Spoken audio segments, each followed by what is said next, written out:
The ultrasound photo curled at the edges, blackening in the hotel sink. Ayanda Dlamini watched the tiny bean-shaped image, 12 weeks of secret hope, turn to ash. Her hands were steady. Her heart was not. 3 hours ago, she'd been planning how to tell him. Then she'd opened that magazine. Page 43, Society Weddings. Her Jay, the man who showed up at her door with street food and terrible jokes, smiling beside a woman who looked like royalty. Seo Jae-won, the caption read, heir to Seoul's most powerful family, engaged for over a year to childhood sweetheart Han Soo-yeon. A year. She'd known him for 3 months. The lighter clattered into the sink. Ayanda grabbed her suitcase and started packing. She'd be on a plane to Johannesburg by morning. Contract breach and consequences be damned. Some prices were worth paying. The knock came at 2 a.m. Soft, 3 taps. Pause, 3 more. His knock. She froze, one hand on the zipper. Then came his voice, low and wrecked through the door. Ayanda, I know you're in there, and I know about the baby. The ultrasound photo curled at the edges first. Ayanda Dlamini watched the black and white image, the tiny bean shape that was supposed to mean everything, turn brown, then black, then nothing. Smoke rose from the hotel sink in her Seoul bathroom. She didn't cry. She'd run out of tears somewhere between the coffee shop and here. 12 weeks.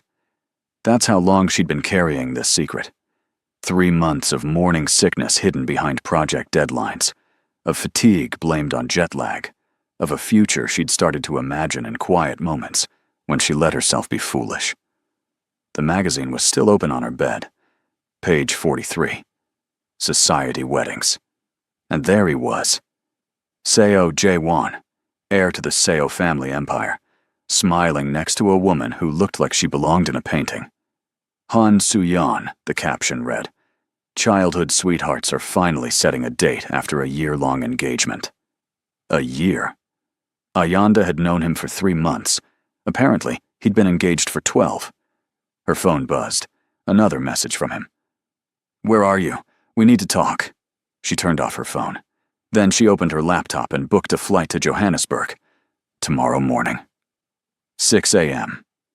She'd miss her project deadline, probably get fired, and definitely lose her work visa. None of that mattered anymore. She threw the lighter in the trash and started packing. The knock came at 2 in the morning. Ayanda froze, one hand on her suitcase zipper. It was gentle. 3 soft taps, then silence, then 3 more. That was his knock, the one he used when he came to her apartment late at night, still wearing his work clothes, looking tired in a way that made her want to fix everything. She didn't move. Ayanda. His voice came through the door, low and careful. I know you're in there. Your light's on. She still didn't answer. I saw the magazine. I know. Please, just let me explain. Explain what, exactly? How he forgot to mention a fiancé? How their rule of no last names, no personal history, was actually just a convenient way for him to lie without technically lying? Go away, Jae-won. Silence. Then, I can't. Watch me make you. Your visa's connected to the Hanul Museum project, the project funded by SEO Holdings, my family's company. Ayanda's hand stilled on the suitcase. If you leave before the contract's complete, there are legal implications, breach of contract, possible deportation flags that could affect future travel. She crossed to the door, but didn't open it. Are you threatening me right now? No. God, no. I'm telling you because I don't want you blindsided when you get to the airport tomorrow. A pause. I'm trying to help. You want to help? Go back in time and tell me the truth. She heard him lean against the door, the small thud of his forehead against the wood, maybe. Or his fist. She'd seen him do that before when he was frustrated. Press his knuckles to his temples, like he could physically push a solution into his brain. I will fix this, he said finally. This isn't a problem you can fix.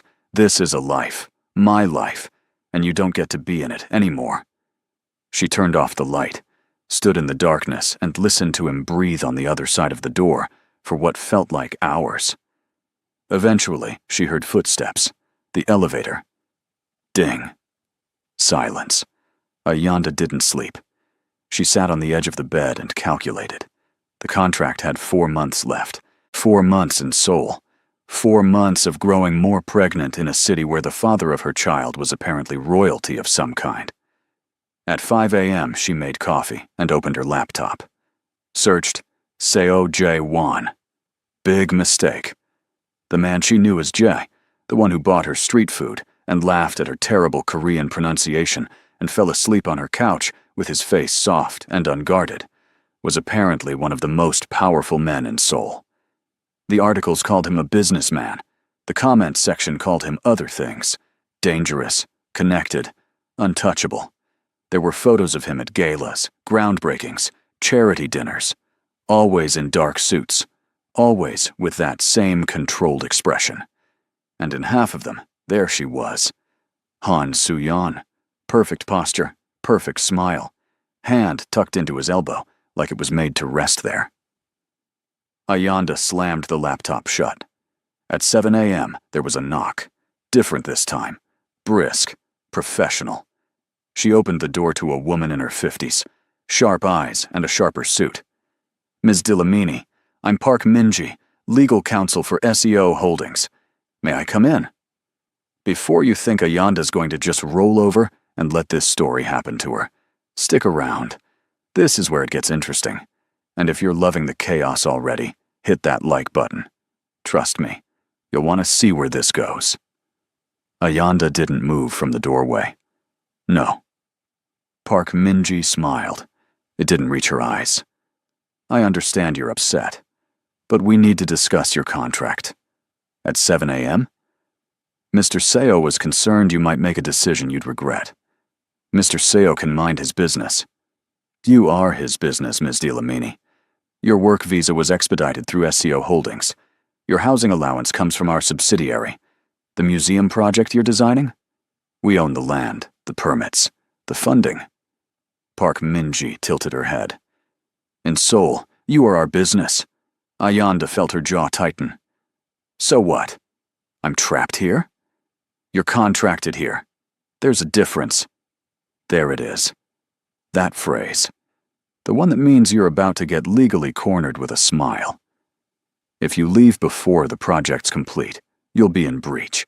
That means returning your signing bonus, covering the cost of visa processing, and potential legal fees. Park Min-ji pulled out a tablet, scrolled, turned it to face Ayanda. Roughly 80 million won. I can send you the breakdown. Ayanda's stomach dropped. That was almost 60,000 US dollars. Money she didn't have.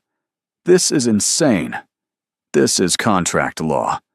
Park Min-ji tucked the tablet away. However, if you fulfill your obligation, you'll receive your completion bonus as planned, plus a glowing reference that will open doors anywhere in the world. She paused. Mr. Seo wants to make this as easy as possible for you. Then he can let me go. He's trying to protect you. From what? Park Min-ji's expression shifted, something almost like pity. From making a choice in anger that costs you your career. Ayanda wanted to throw something, preferably at Jae-won's head. Fine, 4 months, then I'm gone. Mr. Seo also wanted me to tell you that he's arranged a new apartment for you. Quieter building, better security. I don't want his apartment. It's already paid for. Your current lease was month to month. It's been terminated. Park Min-ji handed her a key card. The address is on the back. Your things will be moved this afternoon. I suggest you take the day to settle in. She left before Ayanda could argue. The new apartment was in Hanam-dong. Ayanda knew enough about Seoul by now to know that meant money. The kind of neighborhood where celebrities lived, where every building had a name instead of just a number. Her things were already there when she arrived. Boxes stacked neatly in the living room, her clothes in the closet, her sketches on the desk by the window that overlooked the Han River. It was beautiful. She hated it. There was a note on the kitchen counter. His handwriting was the same slanted scrawl she'd seen on the book he gave her once. "I'm sorry. Give me a chance to explain, please." She crumpled it and threw it in the trash. Then she pulled it out, smoothed it flat, and tucked it in her notebook, just in case. Evidence. Maybe. Or masochism. Her phone rang. Unknown number. "Hello? Ms. DeLamini, this is Dr. Yoon from Seoul Women's Hospital. We have you scheduled for a prenatal appointment tomorrow at 10. Transportation will be arranged." "I didn't make an appointment." "It was made on your behalf. Given your situation, regular monitoring is important. The appointment is complimentary." Of course it was, because Jae-won was apparently managing her entire life now. "Cancel it." "I wouldn't recommend that, Miss DeLamini. You're 12 weeks along. The first trimester screening is critical." Ayanda closed her eyes. She wanted to refuse out of spite, but the baby didn't deserve that. "Fine. 10 a.m. She hung up and immediately called her best friend in Johannesburg. Zin answered on the second ring. "Tell me you're not in jail." "Why would I be in jail?" "Because you haven't answered my messages in 2 days. And the last thing you said was that you found out your man is basically Korean Mafia." Ayanda sank onto the couch. "It's worse." "How is it worse?" "I'm pregnant. He's engaged. And he's trapped me in Seoul with a contract I can't break without going bankrupt." Silence. Then, "I'm booking a flight." "Don't. I need to handle this. You need to come home." "I can't. Not for 4 months." Ayanda rubbed her temples. "And by then I'll be 6 months pregnant and waddling through the Johannesburg airport like a scandal waiting to happen. So what's the plan? Survive. Finish the project. Leave. What about him?" Ayanda looked at the crumpled note she'd rescued from the trash. "There is no him. There never was." But that was a lie, and they both knew it. The museum project meeting was the next morning. Ayanda showed up early, determined to act like her entire life wasn't falling apart. Her team was already there. 6 people. Mix of Korean and international architects, all brilliant, all oblivious to the fact that their lead designer was currently starring in her own terrible drama. "Ayanda, you okay?" That was Marcus, the Australian structural engineer. "You look pale." "Jet lag," she lied. "You've been here 3 months. Persistent jet lag." The client arrived at 9 sharp. 3 representatives from the Museum Foundation, 2 from the City Cultural Office, and Ayanda's heart stopped.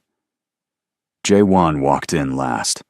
Dark suit, composed expression, every inch the businessman she'd seen in those photos. He didn't look at her. "Mr. Seo, we weren't expecting you," the museum director said, standing quickly. "I wanted to see the progress myself." Jae-won took a seat at the head of the table, right across from Ayanda. "Please, continue." Ayanda wanted to walk out. Instead, she opened her laptop and pulled up her presentation. "The design integrates traditional Hanok elements with modern sustainability," she started. Her voice was steady, professional. "The central courtyard creates natural airflow, reducing cooling costs by an estimated 30%. She clicked through slides, showed renderings, structural plans, and material sourcing. Didn't look at Jae-won once. "The roof design is inspired by traditional Korean curves, but we're using recycled steel instead of tile. Lighter weight, better earthquake resistance, same visual impact." "Beautiful work," one of the foundation reps said. "Ms. DeLamini has exceeded every expectation," the museum director added. "This project is going to be a landmark." Ayanda allowed herself one glance at Jae-won. He was looking at her presentation, face unreadable. "I have a question," he said. Of course he did. "The timeline shows completion in 4 months. Is that realistic?" "Yes." "No delays, no contingencies." She met his eyes. "I keep my promises, Mr. Sale." Something flashed across his face. Hurt, maybe. Good. "I'd like to add a component," he continued. "A dedicated gallery space for cross-cultural exhibitions, African and Korean artists, side by side." The room went quiet. Ayanda blinked. That was her idea.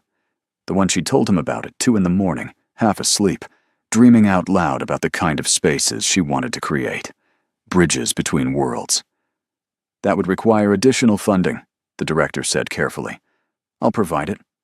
Jae-won finally looked directly at Ayanda. If Ms. Dlamini agrees to design it. It was a trap. It had to be.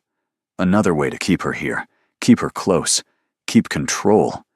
But it was also her dream. I'll need creative freedom, she said. You'll have it. And proper credit.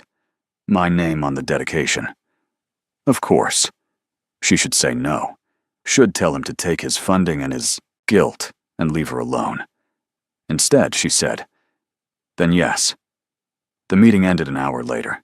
Ayanda packed her laptop, ready to escape. Ms. Dlamini, a moment?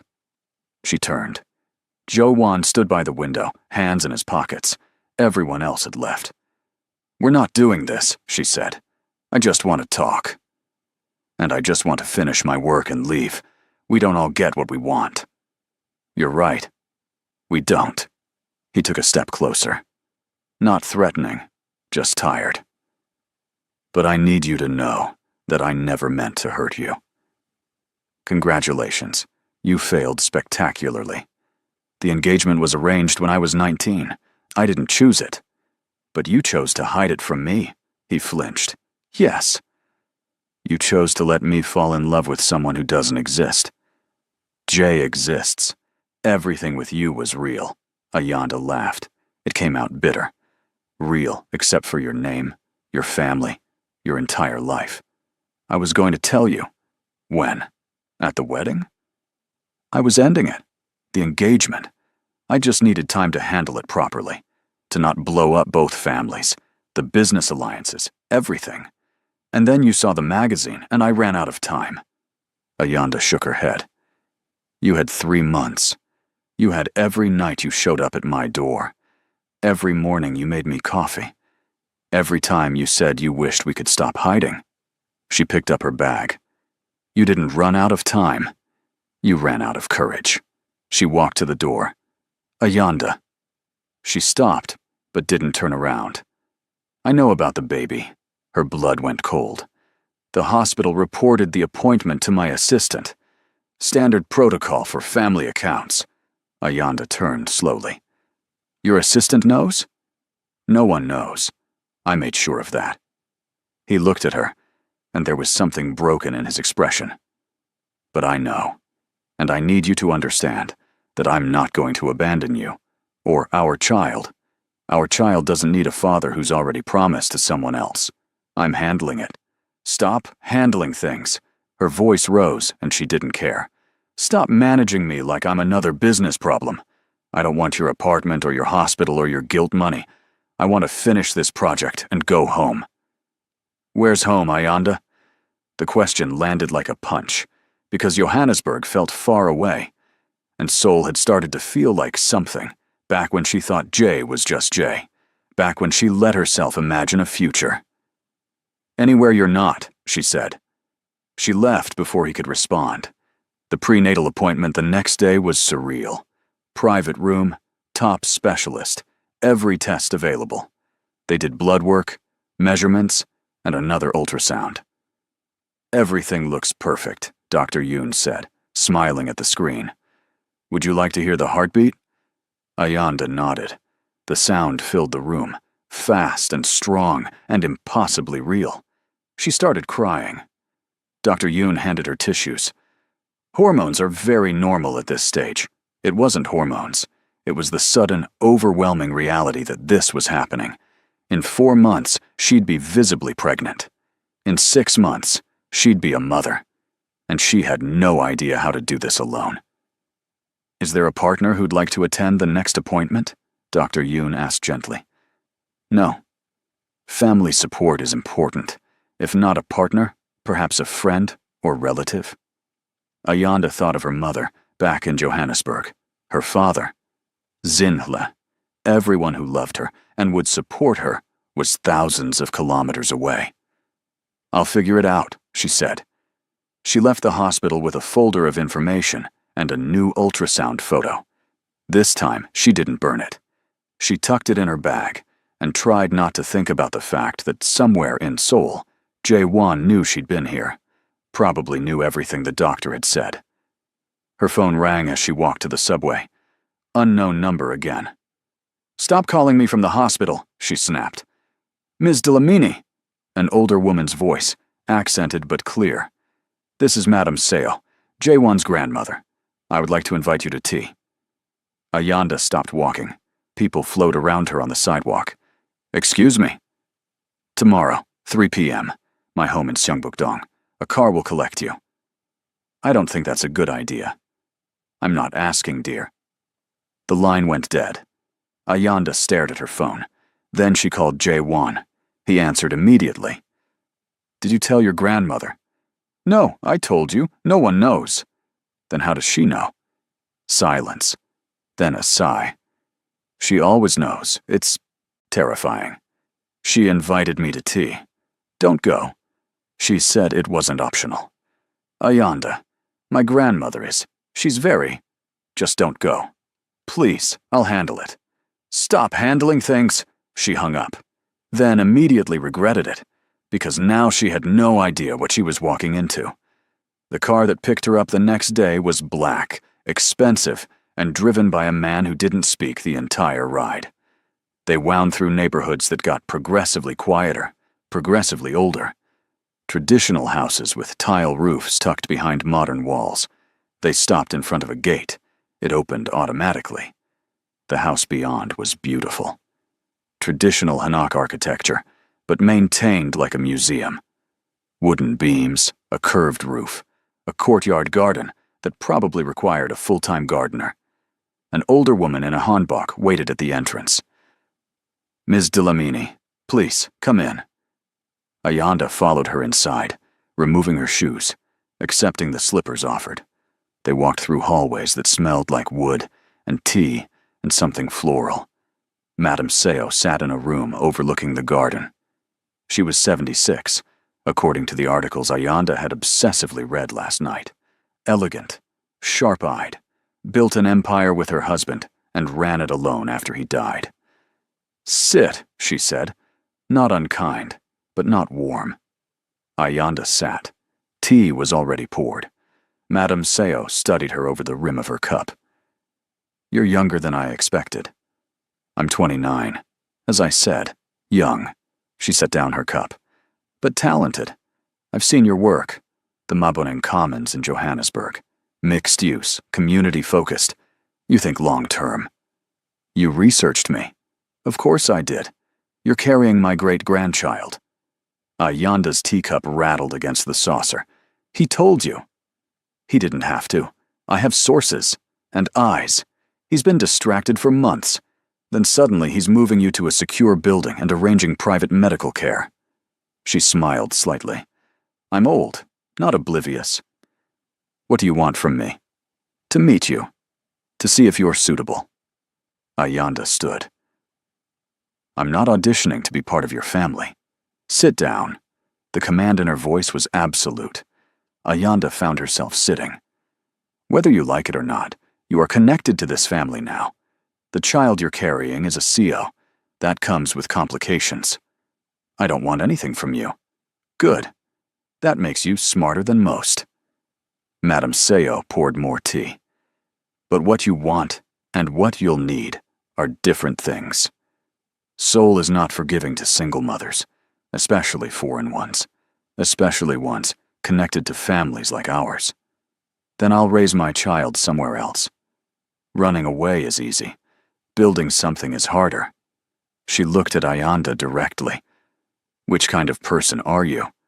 Ayanda thought of the museum project, the gallery space Jae-won had offered, the one she'd said yes to even knowing it was complicated. "I finish what I start," she said. "Then finish this. Stay. Let us help you." "Why?" "Because you're good for him. He's been sleepwalking through his life since his father died. Then he met you, and he woke up." Madame Seo's expression softened slightly. "I don't care about the engagement.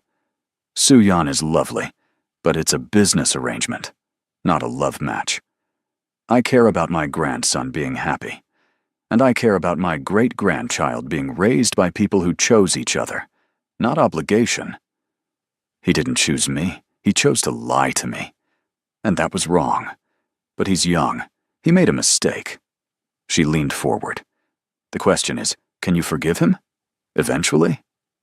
Ayanda didn't know how to answer that. Madame Seo nodded like she'd heard the answer anyway. Take your time. But while you're deciding, accept help. The apartment, the medical care, security if you need it. Not from guilt. From family. I'm not family. Not yet. But you will be. She stood, indicating the meeting was over. Ayanda left. Feeling more confused than when she'd arrived, that night, Jai-wan showed up at her door. She'd been expecting it. What did she say to you? He looked genuinely worried. That I should forgive you. He blinked. Really? Eventually, not today. I'll take it eventually. He hesitated. Can I come in? No. Can we at least talk? Out here? Ayanda leaned against the doorframe. You have 5 minutes. I ended the engagement. Her heart stopped. What? I told Suyan yesterday. She deserves honesty. And I couldn't keep lying. He ran, a hand through his hair, making it stick up. She hated that she found it endearing. It's complicated. There are families involved, business contracts tied to the marriage agreement. We can't just announce it publicly yet without causing chaos. But privately, between us, it's done. Why? Because I love you. Ayanda's breath caught. I've loved you since you yelled at me for being late to our second date. Since you explained the Fibonacci sequence in architecture at 3 in the morning. Since you cried, watching a documentary about buildings. He stepped closer. I love you, and I'm sorry I was too much of a coward to say it when it mattered. Jae-won, I'm not asking you to forgive me right now. I'm just asking you to let me try. Let me prove that I choose you. That I'm choosing you. Ayanda wanted to believe him, wanted it so badly it physically hurt. But wanting wasn't enough. 4 months, she said. I'm here for 4 more months. If you want to prove something, you have that long. And then? Then I decide if I stay or go. He nodded. I'll take it. He left without pushing for more. Ayanda closed the door and slid down to sit against it. This was going to be the longest 4 months of her life. The next 2 weeks were strange. Jae-won didn't push, didn't show up unannounced, didn't flood her with messages. Instead, he did something worse. He was thoughtful. A package arrived at her door. Inside, ginger tea and crackers, the kind that actually helped with morning sickness. No note.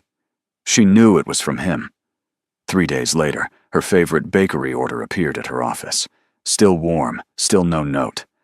Then a book, African Architects of the 20th Century. First edition. She'd mentioned wanting to read it once, months ago. He'd remembered. Ayanda wanted to be angry about it, wanted to send everything back. But she drank the tea because she was nauseous, ate the pastries because she was hungry, read the book because she was curious, and hated herself a little bit for it. Work became her refuge. The museum project was expanding with the new gallery addition. More drawings, more meetings, more late nights at her desk. She was reviewing foundation plans when her phone rang. Unknown number. She'd learned to answer those now. Hello, Ms. Delamini. This is Han Soo-yeon. I was hoping we could meet. Ayanda nearly dropped her phone.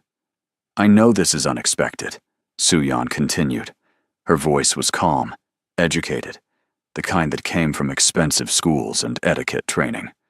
But I think we should talk, just the two of us. I don't think that's a good idea. Please, I'm not angry. I just want to understand. There was something in her tone, not hurt exactly, just tired. 1 coffee, Ayanda said finally. Public place. Tomorrow, 2 p.m. There's a cafe near Gyeongbokgung Palace. Quiet but not private. They hung up. Ayanda immediately texted Jae-won. Your ex-fiancé just called me. His response came in seconds. Don't go. Too late. Already agreed. Ayanda, please. Su-Yan is complicated. So am I. She turned off her phone before he could argue. The cafe was tucked down a side street, the kind of place that catered to locals, not tourists. Ayanda arrived early, ordered tea she couldn't drink, and waited. Su-Yan walked in at exactly 2 p.m. She was beautiful in person, delicate features, perfect posture, wearing a cream sweater that probably cost more than Ayanda's monthly rent back in Johannesburg.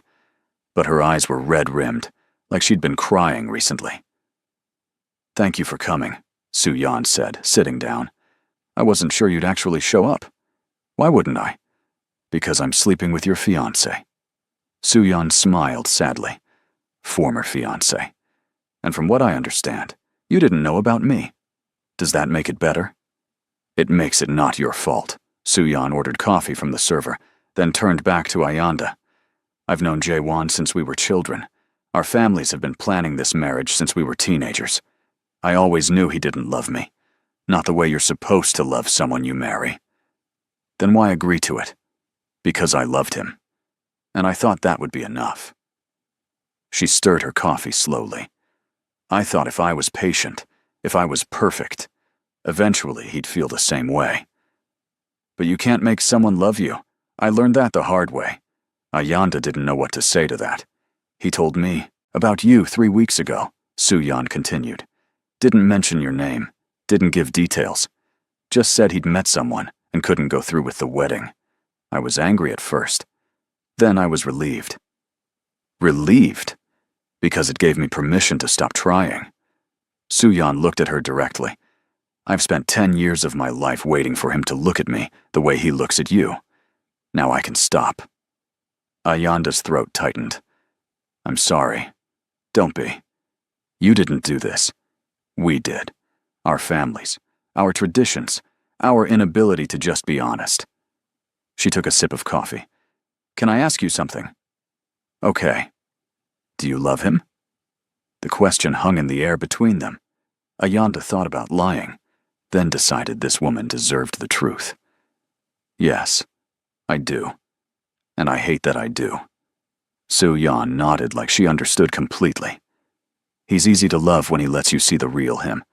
The problem is, he spends most of his life being what everyone else needs him to be." "I noticed. If you stay, that won't change. His family is demanding. The business is complicated. There will always be pressure." Su-Yan's expression softened. "But if anyone can handle it, I think it might be you." "Why do you say that?" "Because you told him no. You walked away. No one does that to Seo Jae-won." She smiled slightly. "It probably terrified him, which means he'll actually have to work for this." "Good." Despite everything, Ayanda almost laughed. They talked for another hour, about soul, about architecture, about the weird limbo of loving someone complicated. When they left, Su-Yan hugged her. "Take care of yourself," she said. "And for what it's worth, I think you'll be a wonderful mother." Ayanda watched her walk away and felt something shift.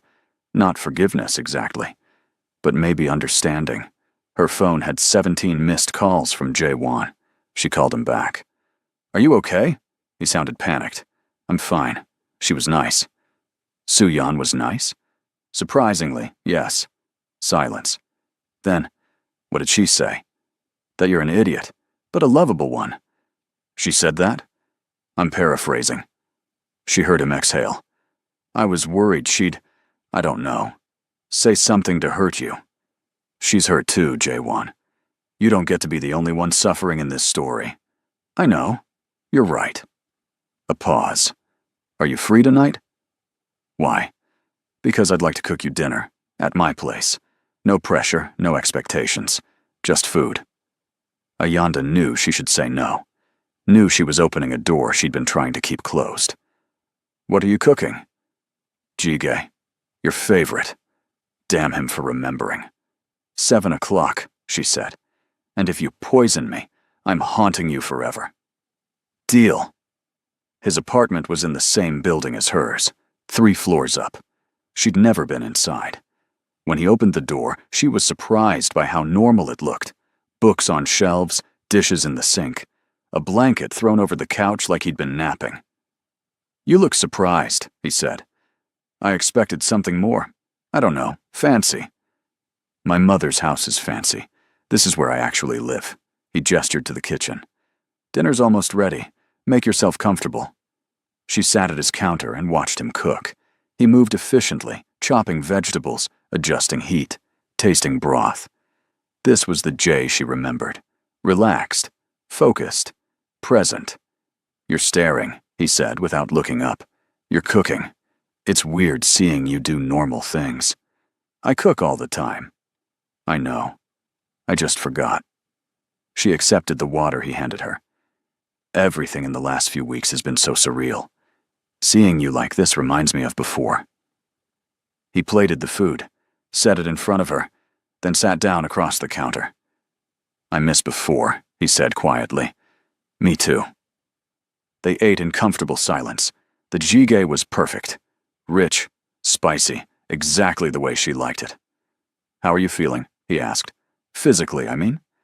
"Tired. Nauseous in the mornings. My jeans don't fit anymore." "Do you need anything?" "Clothes, vitamins. I don't know what pregnant women need. I'm figuring it out as I go.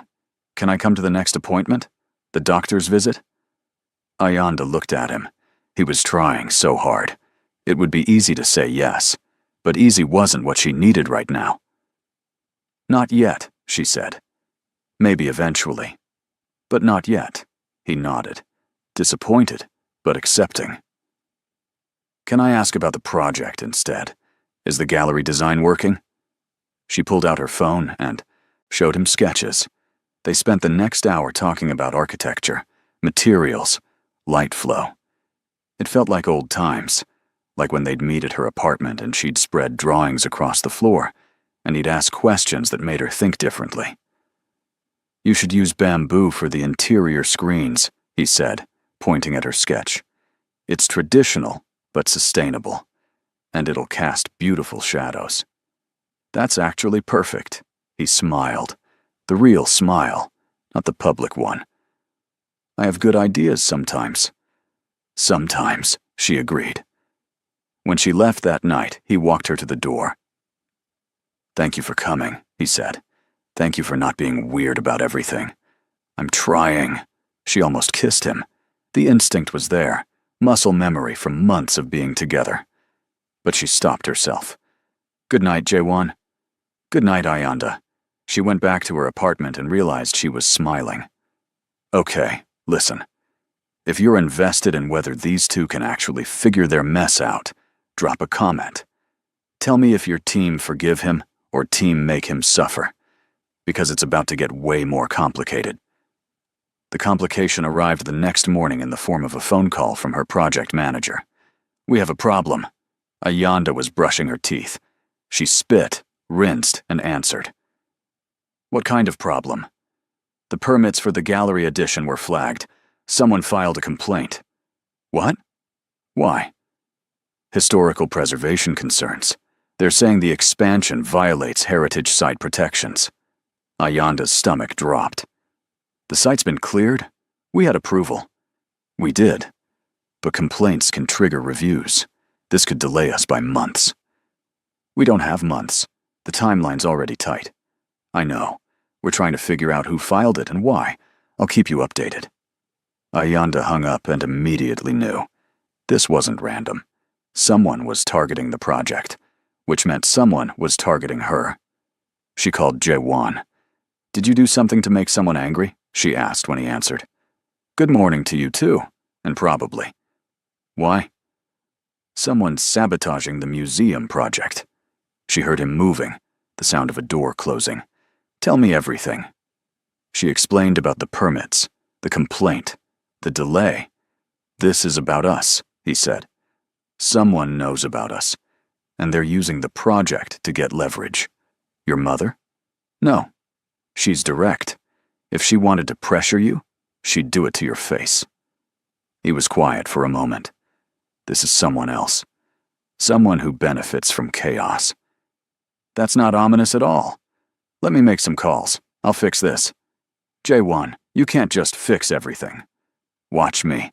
He hung up before she could argue. 3 hours later, Ayanda was at the construction site when a car pulled up. A woman in her 50s stepped out, elegant, cold-eyed. She looked like Jae-won. Same cheekbones, same posture. This had to be his mother. "Ms. Dlamini, I'm Seo Ji-hye. We should talk." It wasn't a request. They sat in the site office, a temporary building that smelled like sawdust and coffee. Seo Ji-hye looked around with barely disguised distaste. "My son has been making reckless decisions lately," she started. "I assume you're aware." "If you mean breaking his engagement, yes. I mean, throwing away a decade of careful planning for a relationship that started 3 months ago." Ayanda kept her expression neutral. "I didn't ask him to do that." "No, but you didn't discourage him either. With respect, Mrs. Seo, your son is an adult. He makes his own choices." "Does he?" Ji-hee leaned forward. "Or is he making choices based on guilt and obligation? Because I understand there are additional complications now." So she knew about the pregnancy. "Let me be clear," Ji-hye continued. "I don't care about your relationship. I care about my family's reputation and my son's future. A scandal right now could damage business relationships worth billions of won." "Then maybe you should have raised him to be honest, instead of teaching him to hide things." Ji-hye's eyes narrowed. "Careful. Or what? You'll sabotage my project more than you already have. I didn't file that complaint. Then who did? Someone who wants to see you fail. Someone who benefits from you leaving Seoul." Ji-hye stood. "I suggest you figure out who, because I may not approve of you, but I don't destroy people's careers. Whoever did this is willing to go further than I would." She left, and Ayanda sat in the empty office feeling like she'd just been threatened and warned at the same time. Her phone buzzed. Text from an unknown number. "Leave Seoul, or the next complaint will be about you personally. Your visa, your credentials, things that will follow you back to Johannesburg." Ayanda stared at the message. Then she forwarded it to Jae-won. His response was immediate. "Where are you?" "Construction site. Stay there, I'm coming." He arrived 20 minutes later, out of breath like he'd run. When he saw she was okay, relief crossed his face. "Show me the message." She did. Watched his expression go from worried to furious. "This is Kim Min-seok," he said. "Who?" "Business rival. His family lost the museum contract to us. He's been bitter about it for months." Jae-won was already dialing. "This is illegal. Blackmail, harassment. I'm calling my lawyer." "Wait." Ayanda grabbed his arm. "If you go legal, this becomes public.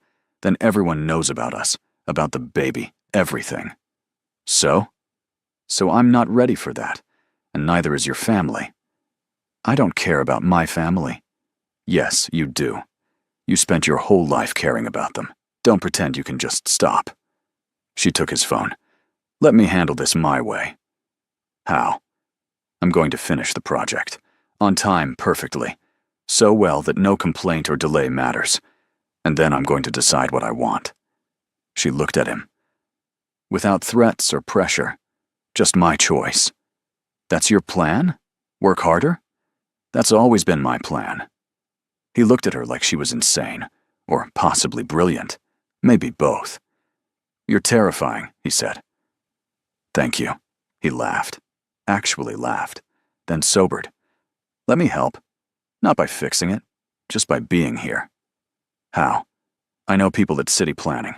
I can make sure your permits get reviewed quickly, fairly. No special treatment. Just no unnecessary delays. That's special treatment. It's leveling the playing field. Someone's cheating. I'm making sure you have a fair shot." Ayanda wanted to argue, but she was tired, pregnant, and running out of time. "Fine. But nothing shady. I won't win because of your connections. You'll win because you're brilliant. I'm just removing obstacles." Over the next week, things moved fast. The permit review was scheduled, expedited, and approved.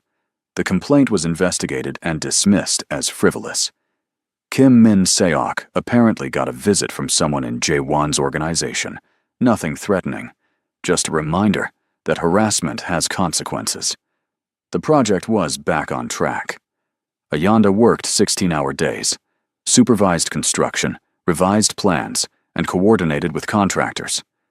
Her team started noticing she wasn't drinking coffee anymore, that she'd disappeared for bathroom breaks constantly, that she was wearing looser clothes. Marcus cornered her one afternoon. "Are you pregnant?" She froze. "What?" "You have that glow. My sister had it. Also, you've been eating crackers constantly, and you nearly cried yesterday when the foundation pour went well." Ayanda sighed. "Yes, I'm pregnant. Please don't tell anyone." "Who's the dad?" "Wait, is it that guy who keeps showing up? The one who funded the gallery?" "It's complicated." "It's always complicated." Marcus grinned. "Congratulations, by the way. You're going to be a terrifying mother. In a good way." She laughed despite herself. That night, Jae-won texted, "Dinner tomorrow? My grandmother wants to see you again." "Why?" She didn't say. "But when she summons, you go." "She's not summoning me." "Ayanda, she's absolutely summoning you." The next evening, Ayanda found herself back at Madame Seo's house. This time, Jae-won came with her. "You didn't mention he'd be here," Ayanda muttered as they walked to the door. "She didn't mention it. I invited myself." "How'd that go?" "She hung up on me, but I came anyway." Madame Seo was waiting in the same room as before. She looked at Jae-won with mild annoyance. "I didn't invite you. I know, I'm crashing. Sit down before I change my mind about tolerating you." They sat. Tea was poured. Madame Seo studied them both. "You're showing," she said to Ayanda. Ayanda glanced down. She was wearing a loose sweater. But yes, there was a small bump now. 14 weeks. "A little," she admitted. "Have you thought about what happens when it becomes obvious?" "I'll deal with it." "How?" "I don't know yet." Madame Seo nodded, approvingly. "Honesty. Good." She turned to Jae-won. "And you? What's your plan?" "To support Ayanda however she needs." "Vague, useless. Try again." Jae-won straightened. "I want to go public. Announce the pregnancy. Announce our relationship. Deal with the fallout." "No," Ayanda said immediately. "Why not?" "Because I'm not a scandal. And our child isn't going to be born into a media circus." "So what do you want?" "Time. Privacy. A chance to figure this out without everyone watching." Madame Seo sipped her tea. "Impossible. You're connected to this family now. Privacy isn't an option." "Then I'll leave." "You keep saying that. But you're still here." Ayanda met her eyes. "Because I keep my commitments. 4 months. That was the deal." "And after?" "After, I decide." "What if I told you that you're welcome to stay? Not as his obligation, as family." Ayanda blinked. "What? I'm old. I don't waste time on pretense. You're smart, talented, and stubborn. You're good for him. And more importantly, you don't need us." Madame Seo smiled slightly. "That makes you valuable. People who don't need you are the only ones you can trust." "I don't understand." "I'm offering you protection, a place in this family if you want it. Not because of the baby. Because of you." Ayanda looked at Jae-won. He looked just as surprised. "Think about it," Madame Seo said. "But don't take too long. The world won't wait forever." They left in silence. In the car, Jae-won finally spoke. "Did my grandmother just adopt you?" "I think so. That's never happened before." "Is it good or bad?" "Honestly? I have no idea. She's terrifying, but usually right." He glanced at her. "How are you feeling?" "Overwhelmed, confused, hungry.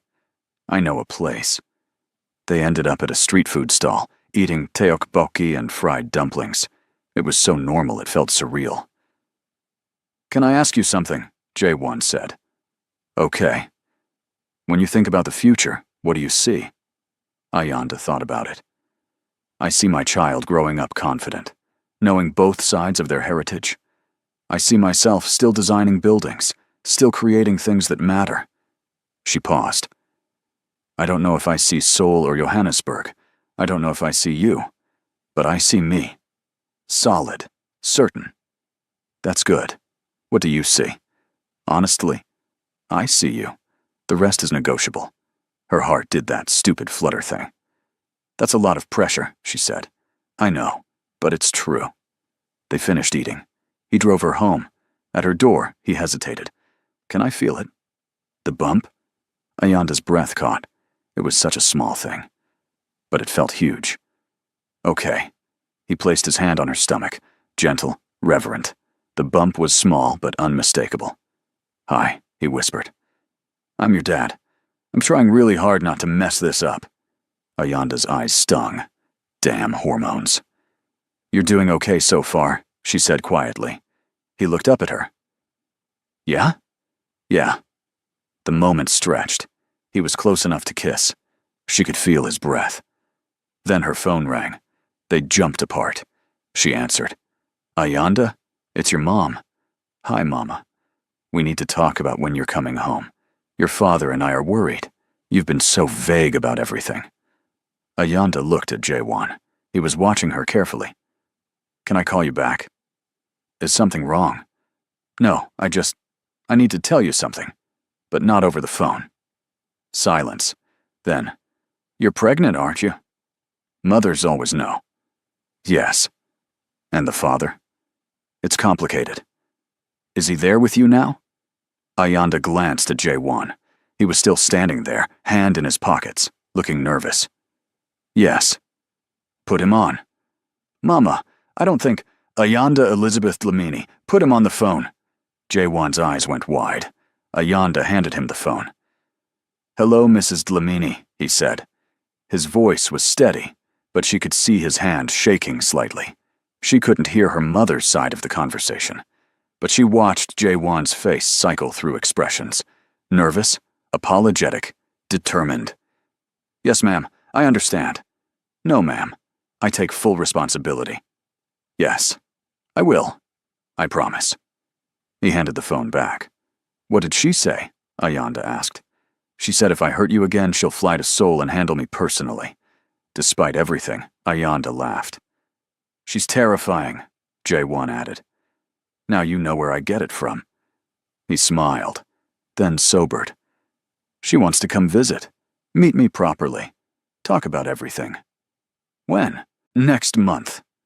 Ayanda's stomach flipped, her parents meeting Jaewon, meeting his family, everything becoming real and concrete and unavoidable. Okay, she said. Okay, we'll figure it out. Together?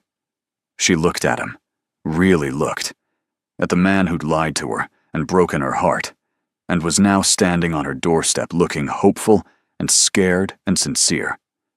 Together, she agreed. He left, and Ayanda went inside and called her mother back. He sounds nice, her mother said. He is, mostly, when he's not being an idiot. All men are idiots sometimes. The question is he a good man? I think so. I'm still figuring it out. Then take your time, but not too much time. That baby's coming whether you're ready or not. They talked for another hour, about pregnancy, about Seoul, about everything. When they hung up, Ayanda felt lighter. Then her phone buzzed. Another unknown number. The text message was a photo. Jaewon and Ayanda at the street food stall, his hand on her stomach. Clearly visible. Clearly intimate. The caption. Seoul's most eligible bachelor knocked up his side piece. Story drops tomorrow. Ayanda's blood went cold. She called Jaewon. We have a problem. Jaewon arrived at her apartment within minutes. He looked at the photo, his jaw tightening. How did they get this? Does it matter? Someone followed us. Someone's been watching. Ayanda paced. They're going to make me look like a homewrecker, like some foreign woman who got pregnant to trap you. That's not what happened. I know that. You know that. But the internet doesn't care about truth. Jaewon was already on his phone. I'm calling my PR team. We'll issue a statement first. Control the narrative. What narrative? There's no good way to spin this. Then we tell the truth. The truth is messy. So we tell a messy truth. He stopped, looked at her directly. Or we don't tell anything. I can kill this story. One phone call to the right people and it disappears. How? Ways you don't want to know about. Ayanda stared at him. This was the other side of Jaewon, the part connected to power and influence and things that happened in shadows. No, she said. No cover-ups. No making things disappear. If we do this, we do it honestly. Are you sure? No, but I'm tired of hiding. He nodded slowly. Okay. Then we go public. Tomorrow. Press conference. We control the message before they do. What do we say? That I ended my engagement. That I'm in a relationship with you. That we're expecting a child. That it's our private business, but we're sharing it to stop speculation. They're going to crucify us. Probably. But we'll survive it. Ayanda sat down heavily. I can't believe this is happening. Jaewon sat next to her. Not touching, just present. We don't have to do this. I meant what I said. I can make this go away. And then what? We hide for 4 more months? I get visibly pregnant and we pretend it's not happening. She shook her head. No. If I'm staying in Seoul, if I'm doing this, I'm not doing it in secret. You're staying. She hadn't realized she'd said it out loud. I don't know. Maybe. I haven't decided. She looked at him. But I'm tired of running. From you, from this, from everything. So we face it. So we face it. He reached for her hand. She let him take it. We're going to need help, he said. PR. Legal. Someone to handle media. This is going to get ugly. Your mother's going to lose her mind. She'll survive. And honestly, she'll respect the direct approach more than sneaking around. What about your grandmother? She'll probably throw a party. Despite everything, Ayanda laughed. They spent the next 3 hours planning. Jaewon's PR team arrived at midnight, 3 sharp-dressed people with tablets and strategies. They drafted statements, anticipated questions, planned timing. We announce at 10 a.m., the head of PR said. Her name was Lee Sun-hee, and she looked like she'd handled scandals before. That gives us time to brief family, prepare for backlash, get legal ready for any defamation. What kind of backlash? Ayanda asked. Honestly? Everything. People will call you opportunistic. They'll accuse you of trapping him. There'll be racist comments, probably threats. We'll monitor and report the worst of it. But you need to be prepared. Ayanda's stomach turned. We'll also get support, Sun-hee added. Young people especially tend to side with authentic love stories over arranged marriages. If we position this right, you're the brave couple choosing happiness over obligation. That feels manipulative, Ayanda said. It's PR. But it's also true, isn't it? Ayanda looked at Jaewon. Is it? Yes, he said without hesitation. Everything with you has been the most real thing in my life. Sun-hee made a note. We're using that quote. By 3 a.m., they had a plan. By 4, Ayanda was exhausted. The team left, promising to return at 8. Jaewon lingered at the door. You should sleep, he said. I can't. Too anxious. Want company? I can stay on the couch, just so you're not alone. She should say no. Should maintain boundaries. But the thought of being alone tonight felt impossible. Okay. He settled on her couch with a blanket. She went to her bedroom but left the door open. Jaewon? Yeah? Thank you for not running. I'm done running. She fell asleep to the sound of him breathing in the next room. Morning came too fast. The PR team returned with coffee and breakfast pastries Ayanda couldn't eat. Her stomach was in knots. Your family knows, she asked Jaewon. Told them an hour ago. My mother's furious but resigned. Grandmother sent a thumbs-up emoji. Your grandmother uses emojis? She's full of surprises. At 9, they left for the press conference. It was being held at a hotel, neutral ground. The room was already filling with reporters. Ayanda wore a simple dress, navy blue, professional. Her bump was barely visible but there. Jaewon wore a suit, but no tie. Sun-hee said it made him look more approachable. Ready? He asked. No, let's go anyway. They walked in together. Camera flashes exploded. Questions shouted over each other. Sun Hee guided them to a small stage with 2 chairs and a microphone. Jae-won spoke first. "Thank you for coming. I'm here to address recent speculation about my personal life. 3 months ago, I met someone who changed my perspective on everything. Her name is Ayanda Dlamini. She's an architect working on the Hanul Museum project. And I fell in love with her." The room erupted. He waited for quiet. "At the time, I was engaged. That engagement was arranged, a business decision made when I was 19. I tried to honor it. But I couldn't, because I realized I deserved to choose my own life, and so did my fiancé." He looked at Ayanda. She nodded. "Han Soo-yeon and I ended our engagement 3 weeks ago. It was mutual, respectful, and private until now. I'm sorry it became public this way. She deserves better." "What about the pregnancy?" someone shouted. Jae-won didn't flinch. "Ayanda is expecting our child. We're both very happy about it. And before anyone asks, no, that's not why I ended the engagement. I ended it because I was in love with someone else. The pregnancy happened after." Technically true. The engagement ended before she told him. Ayanda leaned toward the microphone. "I know this looks messy. I know people will judge. But I didn't know about the engagement when we started seeing each other. When I found out, I tried to leave. Jae-won stopped me. Not by trapping me, but by being honest. By making a choice." "Are you getting married?" another reporter called. "We haven't discussed it," Ayanda said honestly.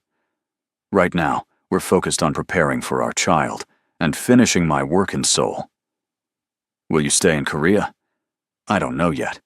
We're taking it one day at a time." The questions kept coming, some respectful, some invasive. Sun Hee stepped in when they got too personal. After 30 minutes, they left, walked out through a side door to avoid the crowd. In the car, Ayanda's hands were shaking. "That was horrible," she said. "You were amazing. I felt like throwing up the entire time. But you didn't. You were calm and honest and perfect." Her phone started buzzing. Messages flooding in. She turned it off. "How long until we know if this worked?" she asked. "Hour, maybe 2. Sun Hee's team is monitoring everything." They went back to Ayanda's apartment. Jae-won made tea. They sat on the couch and waited. Sun Hee called at noon. "It's mixed," she said. "Lots of negative comments, but also significant support. Several women's groups are praising Ayanda for being honest about unplanned pregnancy. Young people are calling it romantic.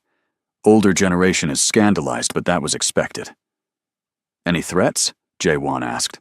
"Some. Nothing credible yet. We're monitoring." "What about Soo-yeon?" "She issued a statement. Very classy. Said she wishes you both well and asks for privacy."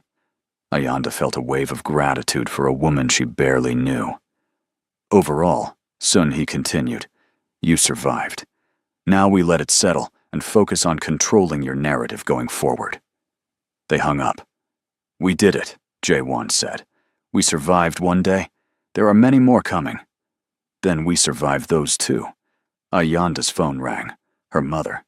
"I saw the news," her mother said. "You should have told us you were doing this.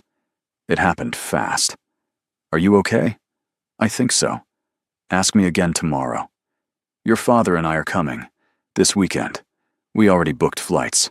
Ayanda's heart jumped. "Mama, you don't have to." "Yes, we do. You're pregnant and in the middle of a scandal in a foreign country. We're coming." There was no arguing with that tone. "Okay. I'll send you details. And we're meeting this boy properly. If he's going to be in our grandchild's life, we need to know him. He's 31, Mama, not a boy. He's a boy until I decide he's a man." Jae-won, who could apparently hear through the phone, looked terrified. They spent the next 3 days in a strange limbo. The story circulated online. Comments ranged from supportive to vicious. Ayanda stopped reading them. Her project team was supportive, thank goodness. Marcus gave her a high five. The museum director assured her the scandal wouldn't affect her work. Jae-won's mother requested a meeting. Ayanda agreed. They met at a restaurant, private room, just the 3 of them. Seojihi was cold, but not hostile. I won't pretend to be happy about this situation, she said. But my son made his choice, and my mother approves of you, which counts for something. I'm not trying to take over your family, Ayanda said. Good, because you couldn't. Ji-hai sipped her wine. But you are part of it now, whether either of us likes it. So we should establish boundaries. What kind of boundaries? I won't interfere with your relationship. You don't interfere with family business. You raise my grandchild to understand both cultures, and you don't embarrass us publicly. I think that ship sailed. Ji-hai almost smiled. Fair point. But going forward, we present a united front. Family matters stay private. Agreed. And if you hurt my son, you answer to me. If he hurts me again, he answers to my mother. She's arriving this weekend. This time, Ji-hai did smile. I look forward to meeting her. It wasn't warmth, but it was respect. Ayanda would take it. The weekend arrived too fast. Ayanda met her parents at the airport, Jae-won beside her. Her mother took one look at her and pulled her into a hug. You look tired. I am tired, Mama. Her father studied Jae-won. You're taller in person. Yes, sir. And you got my daughter pregnant. Yes, sir. Anything else I should know? I love her, sir. And I'm going to spend the rest of my life proving I deserve her. Her father looked at her mother. Some silent communication passed between them. We'll see, her father said. Okay, real talk. If you're wondering whether Ayanda's dad is going to grill Jae-won like a protective father should, you're right to wonder. Comment below what you think he should ask. And maybe drop your own dad's most intimidating question, because I know you have one. They had dinner that night at Jae-won's apartment. He cooked, which impressed her mother. A man who cooks is a man who can take care of himself, she observed. My father taught me, Jae-won said, before he died. I'm sorry for your loss. Thank you. It was 12 years ago, but I still miss him. Ayanda's father asked the hard questions, about the engagement, about the family business, about plans for the future. Jae-won answered honestly, didn't hide the mistakes, didn't make excuses. I hurt your daughter, I know that. I was a coward when I should have been brave. He looked at Ayanda. I'm trying to be better. Trying isn't enough, her father said. You have to do better. I know, sir. And this family business of yours, is it legal? Mostly. Her father's eyebrows rose. We own construction companies, hotels, real estate, Jae-won clarified. Everything legitimate. But we're also connected to old networks, traditional power structures. It's complicated. Will my grandchild be safe in this complicated world? Yes. I'll make sure of it. How? Because I know what it's like to grow up with pressure and expectations, and no choice. I won't do that to our child. They'll be protected, but free. Ayanda's mother reached over and squeezed her hand. After dinner, Ayanda's parents went to their hotel. She stayed to help Jae-won clean up. That went better than expected, he said. My father likes you. He threatened me 3 separate times. Yes, that means he likes you. Jae-won laughed, then sobered. They're good people. You're lucky. I know. Our child is going to have an amazing family, both sides. Ayanda looked at him. Really looked. At the man who'd lied and grown, and was trying so hard. Jae-won. Yeah? I forgive you. He froze. What? I forgive you. For the lying, for the hiding, for all of it. You messed up. But you're fixing it. And I'm tired of being angry. His eyes got shiny. You mean it? I mean it. He crossed to her, slowly, giving her time to pull back. When she didn't, he wrapped his arms around her. Thank you, he whispered into her hair.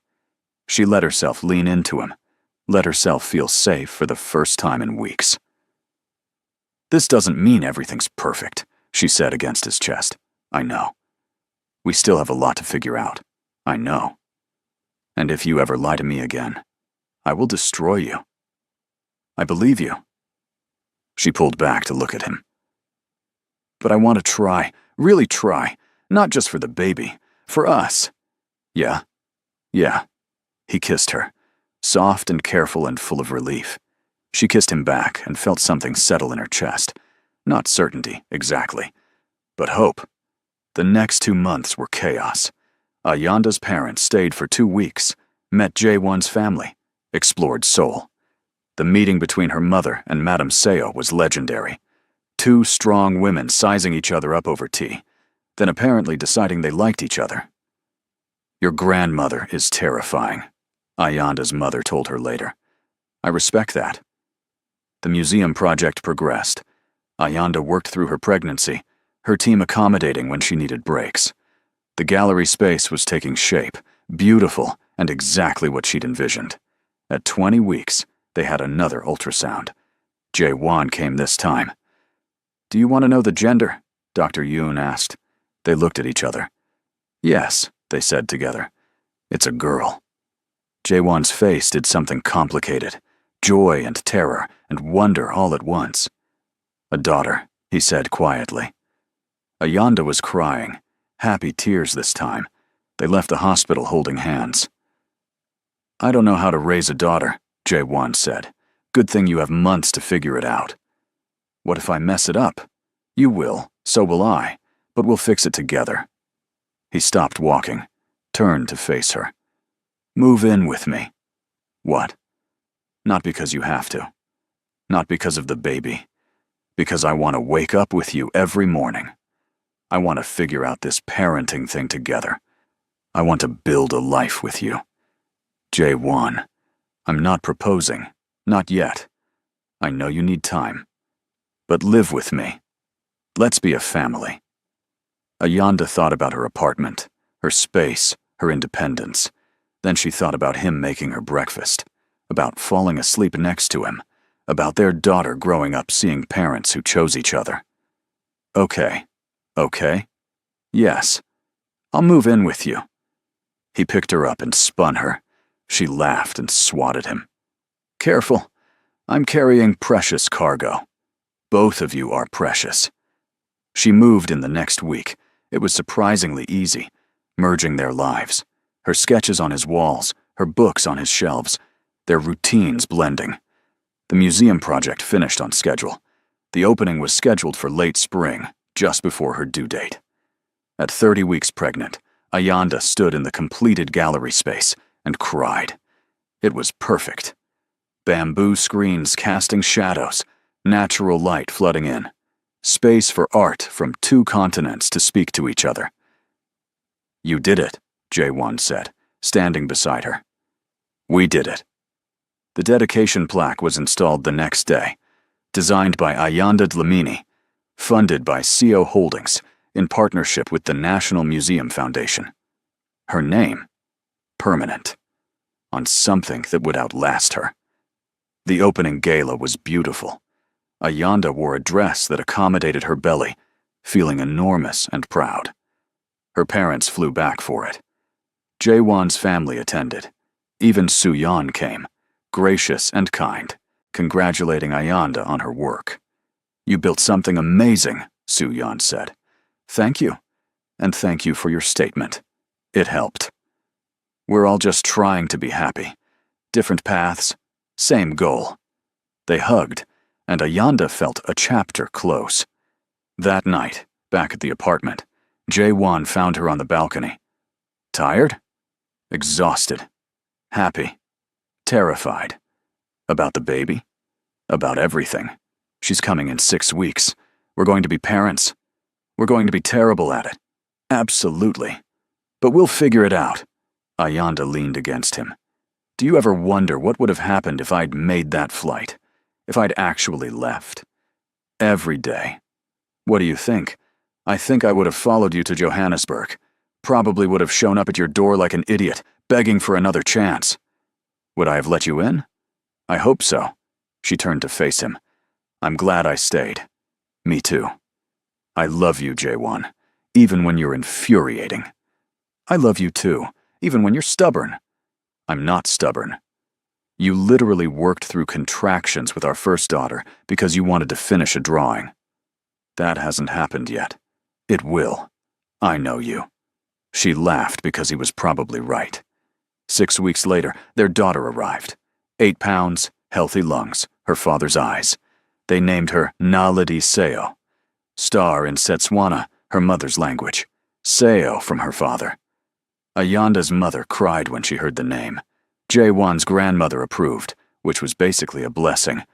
The first night home from the hospital, they sat on the couch, Naledi sleeping between them. "We made a person," Jaewon whispered. "Terrifying, right?" "Absolutely." Naledi made a small noise. They both froze. She settled back to sleep. "What now?" Ayanda asked. "Now we figure it out, day by day. I got offered a job in Johannesburg. The firm wants me back." Jaewon looked at her. "What did you say?" "That I'd think about it. I wanted to talk to you first." "What do you want to do?" "I don't know. I love Seoul. I love the work I'm doing here. But I miss home too." So we split time. 6 months here, 6 months there. I can work remotely for some of it. We make it work. You'd do that? I'd do anything to keep us together. Ayanda kissed him, soft and grateful. "Let's try Seoul for now. See how it feels raising her here. We can always change our minds." "Okay." Naledi woke up crying. They spent the next hour feeding her, changing her, walking her around the apartment. Parenting was exhausting and beautiful, and nothing like Ayanda expected. But they were doing it together. 3 months later, Jaewon proposed. Nothing fancy. Just them in the apartment, Naledi asleep in her bassinet. "I know we said we'd take it slow," he started. "But I don't want slow anymore. I want forever. Will you marry me?" The ring was simple, a single stone, elegant, not showy. "Yes," Ayanda said, "but I'm keeping my name professionally. I wouldn't expect anything else." They got married 6 months later. Small ceremony, just family. Ayanda wore cream, Naledi in a tiny matching dress. Jaewon cried through his vows. "You taught me that I could choose my own life," he said. "You taught me what love actually feels like, and you gave me the greatest gift I've ever received." He looked at Naledi, sleeping in Ayanda's mother's arms. 2 greatest gifts. Ayanda's vows were simpler. "You drove me crazy. You still do. But you're my favorite person to be crazy with. Let's build something beautiful." They honeymooned in South Africa, showed Naledi the country her mother came from, visited Ayanda's childhood home, let their daughter meet the aunts and uncles and cousins who would love her. Then they went back to Seoul, back to work and family dinners, and the beautiful chaos of building a life. On Naledi's first birthday, they threw a party. Both families, both cultures, both languages mixing in their apartment. Ayanda stood on the balcony for a moment, watching through the window. Jaewon holding their daughter, her father talking to Madame Seo, her mother laughing with Ji-Hai. This was her life now. Complicated, cross-continental, full of people who loved loudly. Jaewon came outside, Naledi on his hip. "You okay?" "Perfect." "Liar. You're thinking too hard. I'm thinking about how different everything is from a year ago." "Good different." "The best different." Naledi reached for her, saying "Mama" in her sweet baby voice. Ayanda took her, breathed in that baby smell, felt her heart expand. "I'm glad I stayed," she said. "I'm glad you gave me another chance. Don't waste it." "Never." They went back inside, back to the party, back to their loud, complicated, beautiful family. And if you stuck with this story all the way to the end, thank you. Life is messy. Love is complicated. But sometimes, when you're brave enough to choose it, it's worth every hard moment. If this story made you feel something, hit that subscribe button. Because there are more stories like this coming. Stories about people who mess up and grow and choose love even when it's terrifying. And honestly, isn't that what we all need to hear? That it's okay to be imperfect, as long as we keep trying. Ayanda and Jaiwan didn't get a perfect ending, but they got a real one, and sometimes that's even better.